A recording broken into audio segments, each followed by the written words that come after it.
പ്രതിപക്ഷ പാർട്ടിക്കാരുടെ പല വിമർശനങ്ങൾ നിലനിൽക്കുന്നുണ്ടെങ്കിലും അവർ തന്നെ താങ്കളെ അംഗീകരിക്കുന്നുണ്ട് വികസന പ്രവർത്തനങ്ങളുടെ പേരിൽ. എന്ത് തോന്നുന്നു? എന്താണ് ഇതിലെ മാജിക്? ഇത് കഴിഞ്ഞ മണ്ണാർക്കാട് നഗരസഭയുടെ ഒരു ഭരണസമിതി എന്ന് പറഞ്ഞു കഴിഞ്ഞാൽ ഒരു വലിയ ഭൂരിപക്ഷം എന്നുള്ളൊരു ബോർഡായിരുന്നു. പക്ഷേ എന്നിരുന്നാലും ഞാൻ എല്ലാവരെയും ചേർത്ത് പിടിച്ചുകൊണ്ടാണ് ഒരു ഭരണം നടത്തിയിട്ടുള്ളത്. അതിൻ്റെ ഒരു ഉദാഹരണം പറയുകയാണെങ്കിൽ എത്രയോ നഗരസഭകളിലുമൊക്കെ പ്രതിപക്ഷ സമരങ്ങൾ വരാറുണ്ട്. ഞാൻ ചോദിക്കുന്നു, കഴിഞ്ഞ 5 വർഷത്തിൻ്റെ ഉള്ളിൽ ഈ ഭരണസമിതിക്ക് എതിരായിട്ട് ഒരു സമരം പോലും ചെയ്യാൻ ഈ പറയുന്ന ആളുകൾ തയ്യാറായിട്ടില്ല. അതിൻ്റെ കാരണം എല്ലാ വാർഡിലും വികസനം എത്തിക്കാൻ കഴിഞ്ഞു. തെരഞ്ഞെടുപ്പ് ഉണ്ടാകുമ്പോൾ ഇപ്പോൾ രാഷ്ട്രീയമുണ്ട്, തെരഞ്ഞെടുപ്പിൽ പല മുന്നണികൾ മത്സരിക്കും. പക്ഷേ തെരഞ്ഞെടുപ്പ് കഴിഞ്ഞാൽ മണ്ണാർക്കാട് നഗരസഭയിലെ മുഴുവൻ വാർഡുകളും ജനങ്ങളുള്ള വാർഡുകളാണ്. അവരെ എല്ലാം ചേർത്ത് പിടിച്ച് പോകണം എന്നുള്ള ഒരു തത്വശാസ്ത്രം ഞാൻ മനസ്സിൽ സൂക്ഷിച്ചിരുന്നു.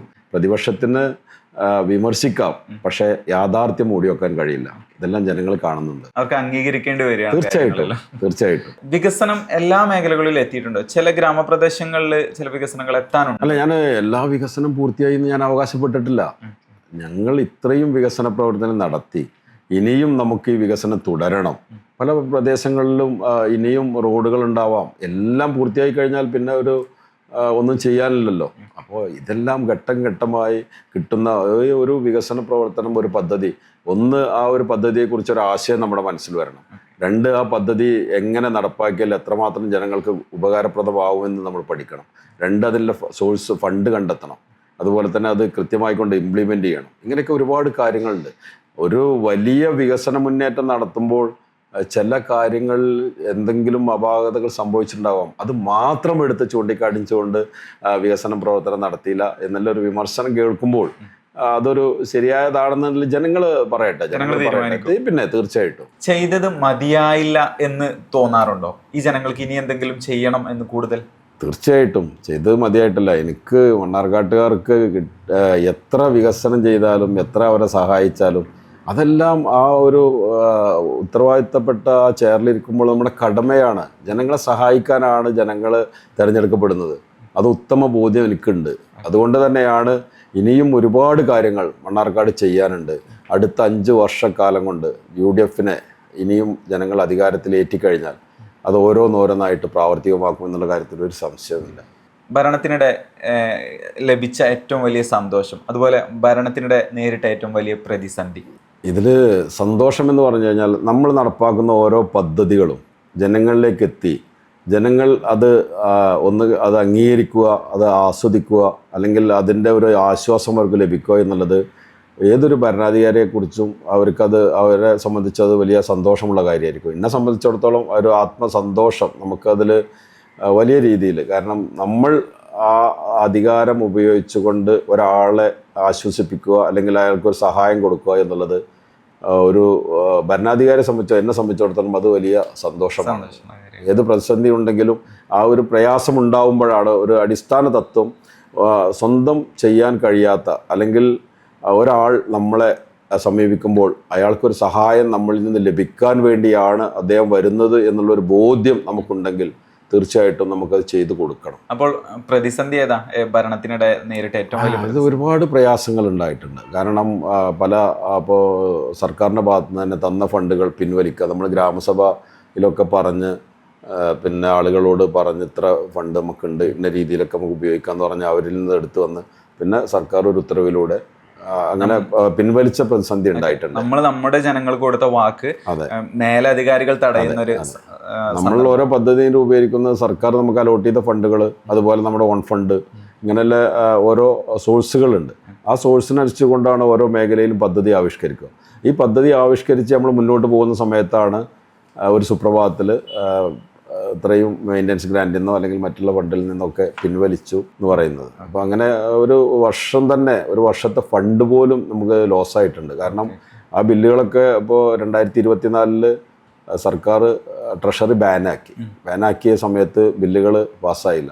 പിന്നെ കൊടുക്കുന്നത് അടുത്ത വർഷത്തെ ഫണ്ടിൽ നിന്ന് അഡ്വാൻസ് ആയിട്ടാണ്. അതൊക്കെ ഒരു വലിയ പ്രയാസം ഉണ്ടാക്കിയിട്ടുണ്ട്, പ്രതിസന്ധി ഉണ്ടാക്കിയിട്ടുണ്ട്. രാഷ്ട്രീയ ജീവിതത്തിൽ ആരുടെ പ്രവർത്തനങ്ങളാണ് ഈ ഒരു നല്ല ഭരണം കാഴ്ചവെക്കാൻ പ്രചോദനമായിട്ടുള്ളത്? അല്ല, അതിൽ എന്നെ ഏറ്റവും കൂടുതൽ സ്വാധീനിച്ച ഒരു വ്യക്തി നമ്മുടെ മരിച്ച ഞങ്ങളുടെ പ്രിയപ്പെട്ട പ്രസിഡന്റ് സയ്യിദ് മുഹമ്മദ് അലി ശിഹാബ് തങ്ങളാണ്. അദ്ദേഹത്തും ആ കുടുംബം, അതല്ല ഹൈദരലി തങ്ങളായാലും ഇപ്പോൾ നിലവിലുള്ള സാദിഖ് അലി തങ്ങളായാലും അബ്ബാസ് അലി തങ്ങളായാലും മുനവർ തങ്ങളായാലും അവരുടെ പ്രവർത്തനങ്ങൾ, അവരുടെ ആ കുടുംബവുമായിട്ടൊരു അഭേദ്യമായ ഒരു വലിയ ബന്ധം ചെറുപ്പം മുതൽ എനിക്കുണ്ട്. അപ്പോൾ അവരുടെ കാരുണ്യ പ്രവർത്തനങ്ങൾ, ആളുകളെ സഹായിക്കുന്ന കാര്യങ്ങൾ, ഇതൊക്കെ ഞാൻ നോക്കി കാണാറുണ്ട്.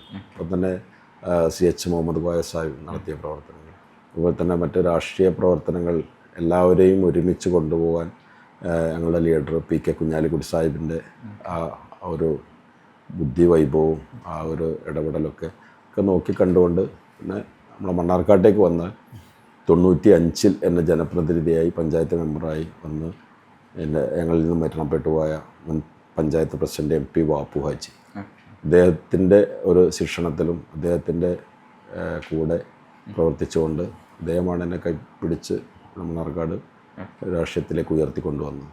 ഒരു കുഴപ്പിക്കുന്നൊരു ചോദ്യം ചോദിക്കുകയാണ്. ബിസിനസ് അതുപോലെ പൊതുപ്രവർത്തനം, ബിസിനസ് ഉപജീവന മാർഗമാണ്, പൊതുപ്രവർത്തനം നമ്മുടെ രക്തത്തിൽ അലിഞ്ഞു ചേർന്നതാണ്. ഇതിലേതിനാണ് പ്രാമുഖ്യം നൽകാറുള്ളത്? എല്ലാം ഒരുമിച്ച് കൊണ്ടുപോകാൻ വേണ്ടി എല്ലാ ശ്രമങ്ങൾ നടത്തിയിട്ടുണ്ട്. അതിൻ്റെ സ്വകാര്യ കാര്യമാണ്. പക്ഷേ അതിൽ ഉത്തരവാദിത്വം പൊതുപ്രവർത്തനത്തിനാണ്. ആ ഒരു ഉത്തരവാദിത്വം നിർവഹിക്കുന്നതിനിടയിൽ പല കാര്യങ്ങളും നഷ്ടങ്ങൾ സംഭവിച്ചിട്ടുണ്ടാവും എനിക്ക്, അത് വ്യക്തിപരമാണ്. പക്ഷേ എന്നിരുന്നാലും ആ ഉത്തരവാദിത്വം ഉണ്ട് എന്നുള്ള ഒരു ബോധ്യത്തിൽ നിന്ന് ഞാൻ പുറകോട്ട് പോയിട്ടില്ല. ഇതിനിടെ ഇത്തരം കാര്യങ്ങൾ ചെയ്യുമ്പോൾ സ്വന്തം പോക്കറ്റിൽ നിന്ന് കാശ് ഇറക്കേണ്ട ഒരുപാട് സാഹചര്യങ്ങൾ നേരിട്ടിട്ടുണ്ടാവാം അല്ലേ? അത് ഉണ്ട്. അതിൽ ചാരിറ്റി പ്രവർത്തനത്തിൽ അത് ഞാൻ പറഞ്ഞില്ലേ, ശിഹാബ് തങ്ങൾ അവരുടെയൊക്കെ ഒരു പിന്നെ ഒരു കാഴ്ചപ്പാടിൽ ആ കണ്ണിലൂടെയാണ് നോക്കി കണ്ടിട്ടുള്ളത്. 95 ജനപ്രതിനിധിയായ അവിടുന്ന് ഇങ്ങോട്ട് ഇന്ന് വരെ എൻ്റെ ഓണറേറിയം ഞാൻ ഉപയോഗിച്ചിട്ടില്ല. ഓരോ സമയത്തും ആ ഓണറേറിയം ഇന്ന് വരെ ഞാനത് ഉപയോഗിച്ചിട്ടില്ല, എടുത്തിട്ടില്ല. അത് ചാരിറ്റി പ്രവർത്തനങ്ങൾക്ക് വേണ്ടിയാണ്. 90കളിലാണ് രാഷ്ട്രീയ ജീവിതം ആരംഭിച്ചതെന്ന് പറഞ്ഞു. എങ്ങനെയായിരുന്നു ഈ തുടക്കം? എൻ്റെ പ്രദേശം ഒരു ഒറ്റപ്പെട്ട പ്രദേശമായിരുന്നു. മണ്ണാർക്കാട് ടൗണ് അടുത്താണ്, പക്ഷേ 9 കിലോമീറ്റർ ചുറ്റിയിട്ടാണ് ഒരു രോഗിക്ക് പോലും മണ്ണാർക്കാട് താലൂക്ക് ഹോസ്പിറ്റൽ അല്ലെങ്കിൽ ഒരു ചികിത്സ കിട്ടാനുള്ളൊരു അവസരം ഉണ്ടായിരുന്നു. കറണ്ടില്ലാത്ത, റോഡില്ലാത്ത, അതുപോലെ തന്നെ പിന്നെ ഒരു ഒറ്റപ്പെട്ടൊരു ഗ്രാമമായിരുന്നു എൻ്റെ പ്രദേശം. ഇപ്പോൾ ഞാൻ ഈ ഗ്രാമത്തെ നോക്കിക്കണ്ടപ്പോൾ എങ്ങനെ ഞാൻ ഉൾപ്പെടെയുള്ള ആളുകൾക്ക് ഇതിൽ നിന്ന് രക്ഷപ്പെടണം എന്ന് നോക്കിയപ്പോൾ ഞാൻ പല അന്നത്തെ നേതാക്കന്മാരെയും കണ്ട് പാലത്തിൻ്റെ കാര്യമായാലും റോഡിൻ്റെ കാര്യമായാലും ഒക്കെ സംസാരിക്കുമ്പോൾ ഒക്കെ ഒരു അപേക്ഷ സ്വീകരിച്ച് അതിനൊരു മറുപടി കിട്ടാതായപ്പോൾ ഞാൻ ചിന്തിച്ചു, എന്തുകൊണ്ട് ഇതെനിക്ക് ഏറ്റെടുത്തുകൊണ്ട് സ്വയം അതിലേക്ക് വന്നുകൂടാ എന്നുള്ള ഒരു ചിന്ത എൻ്റെ മനസ്സിൽ വന്നപ്പോഴാണ്. അതായത് ജനാധിപത്യ രാജ്യത്ത് രാഷ്ട്രീയ പാർട്ടികളും രാഷ്ട്രീയക്കാരുമാണ് കാര്യങ്ങൾ തീരുമാനിക്കുന്നത് എന്നുള്ളൊരു ബോധ്യം ഇതിൻ്റെ ഇടയിൽ എനിക്ക് വന്നു. അപ്പോൾ അതുകൊണ്ട് തന്നെ 95 തന്നെ ഞാൻ പഞ്ചായത്തിലേക്ക് മത്സരിച്ചു. തുടർന്ന് ഞാൻ കണ്ട സ്വപ്നങ്ങൾ എൻ്റെ ഗ്രാമത്തിൽ ഞാൻ യാഥാർത്ഥ്യമാക്കി എന്നുള്ളത് സത്യമാണ്. തുടർന്ന് അവിടുന്ന് അങ്ങോട്ട് 2005 മണ്ണാർക്കാട് നഗരസഭയ്ക്ക് വന്നു. എൻ്റെ പാർട്ടി മുസ്ലിം ലീഗ് പാർട്ടിയാണ്. പാർട്ടിയിൽ സജീവമായി പാർട്ടിയുടെ പല പിന്നെ സ്ഥാനങ്ങൾ ഞാൻ ഏറ്റെടുത്തു. അതിലൊക്കെ എൻ്റെ കഴിവിൻ്റെ പരമാവധി ഞാൻ പ്രവർത്തിച്ചിട്ടുണ്ട്. ഒപ്പം ജനപ്രതിനിധി ആയപ്പോഴും ആ നാടിനെ മാത്രമല്ല നഗരസഭയിലേക്ക് വന്ന് ചെയർമാൻഷിപ്പ് കിട്ടി ഒരു വലിയ ഉത്തരവാദിത്തം ഏറ്റെടുത്തപ്പോൾ അതേ കാഴ്ചപ്പാട് മണ്ണാർക്കാട് നഗരസഭയിൽ മുഴുവൻ പ്രദേശങ്ങളിലും എനിക്ക് കിട്ടിയ എൻ്റെ അനുഭവങ്ങൾ, ആ അനുഭവത്തിലൂടെയാണ് ഞാൻ മണ്ണാർക്കാടിനെ നോക്കിക്കണ്ടത്. അതിൽ കുറേയൊക്കെ ചെയ്തു, ഇനിയും ചെയ്യാനുണ്ട്. തീർച്ചയായിട്ടും അടുത്ത 5 വർഷം UDF ഭരണം ഏൽപ്പിക്കുകയാണെങ്കിൽ ഹൃദയത്തിൽ തൊട്ട് ഞാൻ പറയുന്നു, തീർച്ചയായിട്ടും മണ്ണാർക്കാടിനൊരു വലിയ മാറ്റം ഇനിയും വികസന കാര്യത്തിൽ ഉണ്ടാവും, ഇതുറപ്പ്. എല്ലാ വിജയാശംസകളും നേരുന്നു. Thank you.